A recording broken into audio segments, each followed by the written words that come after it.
Somehow I got involved in Black culture on my channel and families because I am a believer in families and nurturing children because our world is a better place when children have a stable upbringing and have good, solid parenting and good attachment figures. And I was kind of shocked by a comment that I think it was a Black man made, saying that I need to better understand Black culture and that Black culture does not have to be like European culture in terms of family life and relationships. And that really struck me because it kind of made me see that some of these Black men really think that it's just their way and a better way to just go around having sex with women and not raising the children. It's a very strange way for me to think. It's actually wounded. But I want to say a couple things about that. And this is not a rant video. This is like painful for me to realize. Like, it breaks my heart for these women that love these men who leave them and these children that don't have a father. Like, it makes me sad. So I just looked this up. Like, was I really wrong? Because I always, saw like on Kevin Samuels all these women with so many children. And I've seen videos on YouTube of African American men who had like 20 or 30 children with all these different women. And I've never seen a white guy do that. So here's the thing. What percentage of children have no father? For white people, it's 20% of children have no father at home. For Hispanics, it's 31%. And for African Americans, 57%. So an African American man who is married to a woman and is an involved father is about 40% of men. They're in the minority, and you guys are my heroes if that's you. You guys are my heroes because you are changing the generational legacy of child abuse and child neglect. Now, I saw this. You can just Google this. It's on the internet. Now, some of these men may think it's macho to, just go around having sex and doing whatever they want, but it's irresponsible. And if we want to look at how men historically have behaved, men throughout time, I'm going to get to the exceptions, but the mark of men throughout time was to use their strength to protect and provide for their communities. And in fact, our biological drive is for survival and reproduction. That's our biological drive. It's not hypergamy, and it's not guys want the prettiest woman or whatever. It's survival. We got to survive. We have to eat, and we want to procreate, and the sex drive and the pleasure of sex is there. So we'll want to do this very strange thing that we otherwise would never want to do. And sex is also a way that we bond together.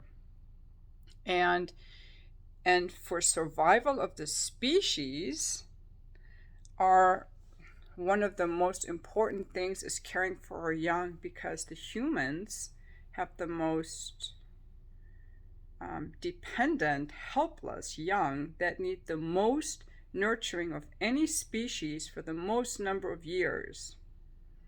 And it's always taken a whole tribe to do it. In fact, throughout our human history, we did live in tribes of 100 to 150 people, where people just had sex with each other within the tribe, and no one knew who the father was, and everyone took care of the children, and everyone took care of gathering the food. The women would do the gathering, the men would do the hunting, and it was communal. And then during the agricultural age, men would marry women, and the women would have the children, the men would work, but the men were always providing for the children. The only exceptions that I'm aware, and by the way, my dad was a piece of shit. He cheated on my mom, even on their wedding night. But you know what? He valued his family.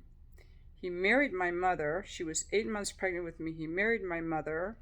He always came home to us, and we knew he loved us. He did his philandering on the side, but he always came home to us. So he was kind of a piece of shit, I have to say. But he loved us, and he loved his family life. He's Iranian. The Iranians value family life. See, a lot of this is cultural. But before I go on to that, I want to say that the only men that did not, even in the harems, the men took care of the women. They provided for them. You know, so even the men who spread their seats, even nowadays where they have harems or they have polygamous Mormon families, everyone is helping each other. Men are not abandoning. The only men that have sex with women and run off are people who do SA. I don't think I can say the word on YouTube. And then during wartime, when people come in and attack other countries and pillage the women, they're SAing the women. Those are the only men that I know of that just have sex with women, have children, and disappear. It's SA. Now, in the black community, the women are not saying they're not being SA'd. They're having sex with men that they think they love these men. This is where the women need to wake up a little bit too and be very, very judicious in the men you have sex with. Because if you are having sex with men who think that being a man means just fucking women and taking off and having no accountability, that's not a man. That's a wounded human. Because a man is accountable, he's responsible, and he takes care of his children. It's part of our biological drive and our biological responsibility. Now, compare the black culture. A lot of this is cultural wounds. We all have different cultural wounds. Look at the Hispanic culture now. They're very different. Family is everything. Family is everything. I'm surprised that 31% of Hispanic families have no father at home. I would have thought it was the lowest, because what I know about every Hispanic person I met is family is number one. Your family, your children. So in other cultures, education is very prized. But see, when you abandon your family, you cause a lot of destruction in your finances, in your health. Like, if you want to live a successful life, it's so important to have like your things in order, to leave things clean, where you don't have to go around lying, where you leave the world a better place, where your footprint is positive. And I hope that some people that have never thought about this hear this video and wake up, because if you look at the people who have problems, they come from homes where they weren't loved. And one of the biggest traumas that a child goes through is having a parent who doesn't love them. It's very painful. It messes people up for life. And if you know your daddy left and you never met your daddy, those boys and girls grow up feeling unloved, and those boys end up not knowing what a male role model should be. And they perpetuate the cycle of neglect. So it's very, very serious when you have a child that you're not raising properly. It's very serious. In my opinion, an abortion would be a better choice than bringing more children into this world who are wounded and traumatized. But ideally, People should be using birth control for casual sex unless you know that this person is going to be a good father or a good mother. Please use birth control, people. Please use birth control. But I haven't even gone to the emotional pain. I haven't gone to the emotional pain because, see, usually women are having sex with men that they really like. And when the man abandons them, it's very painful. And the children grow up seeing their mother in pain. Instead of seeing a mother who's happy and who's adored by her husband and doing family things together, they see their mother in pain. And so I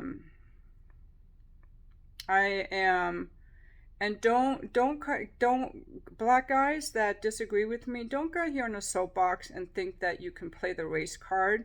I'm not giving you an out just because you're black and I'm white. You're not underprivileged. You have more privileges. You have a higher chance of getting into a lot of colleges. There are a lot of successful black men. Don't bring me your race card. That's a victim mentality, and victim mentality is not welcome here. You need to step up. You need to take accountability. Remember Martin Luther King. He didn't play the race card. He was a hero. At least, he may have had his flaws. I'm not sure. There's some dispute on that. But we all have a choice every day on how we're going to act. And you can choose. If you're a black man watching this, you can choose right now to be different, to change the generational legacy and decide what kind of man you want to be, how you want to leave the world, how you were parented and how that impacted you, and what you liked about it and what you didn't, and how you can do better. And think about the women, how you can make a woman's life better. And you deserve to be adored by women. I know that there's also a lot of talk about all women are this and all women are that. You can't say that. There are good people everywhere. But don't come on here and tell me that, it's just how black people are. That's how toxic, wounded, dysfunctional people are. I stand for relationships. I stand for families. I stand for, it matters how I treat people. It matters how I leave people. And that's what I stand for. I don't know what you stand for. That's up to you to decide. And that is the end of my video.